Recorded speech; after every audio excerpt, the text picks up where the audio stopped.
The horrifying reality of the troubled teen industry and the abuse within it needs to be exposed and needs to be talked about.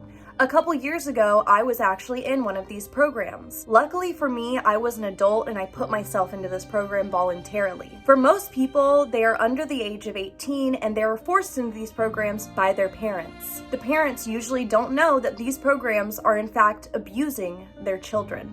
I was exposed to this abuse as well as witnessed it. I am now in many groups on social media for survivors of this abuse.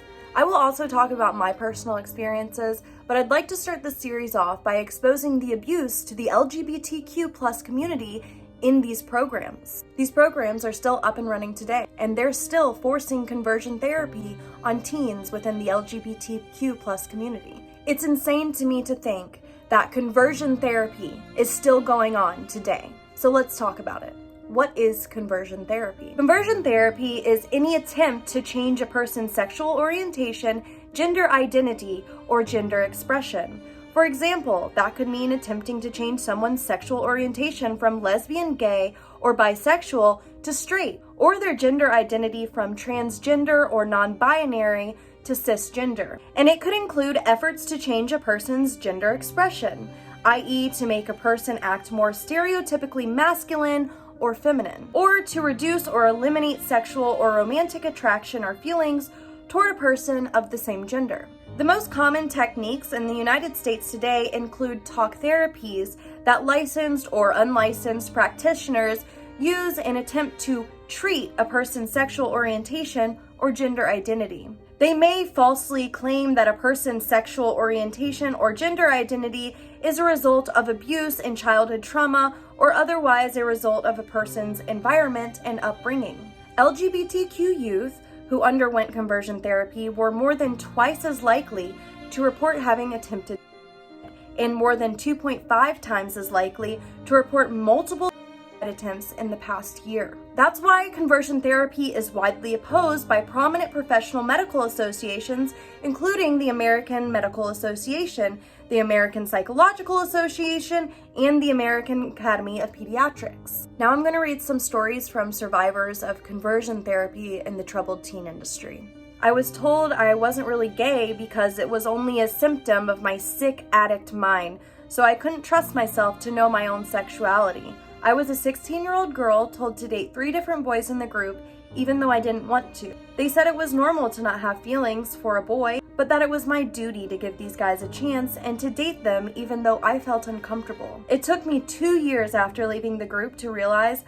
I was gay again because they brainwashed me into believing I wasn't. And here's a story from another survivor. I was bisexual when I entered the group and I had more relationships with girls than boys at the time. When I did tell my counselor about it, she wanted me to really think about if I had feelings for both men and women. She asked if these girls were also using drugs, and she described to me that usually when a girl swings both ways, it's because they are both on drugs. I never brought it up to her again.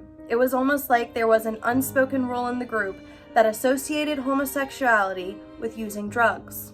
Now here are some quotes from more survivors of conversion therapy. I was sponsoring a transgender girl and the staff member told me that she was sick. And once she got sober, she would realize that she was a boy and that she should put her self-discovery on hold. Staff said that homosexuality is the best result of distrust in the opposite sex, often as a result of abuse, sexual or otherwise. Now, in the specific program that I went to, there is a mass complaint form. Here's some results about conversion therapy in this mass complaint form. 81 out of 144 survivors were told by staff that watching pornography causes homosexuality. 72 out of 144 survivors were told by staff that substance abuse causes homosexuality. 76 out of 144 survivors were told by staff that child molestation causes homosexuality. 108 out of 144 survivors were told by staff that LGBTQ+ folks are just confused. 99 out of 144 survivors were told by staff that LGBTQ+ folks were spiritually sick. 100 out of 144 survivors were told that LGBTQ+ folks were just attention-seeking. 121 out of 144 survivors witnessed staff telling homophobic jokes.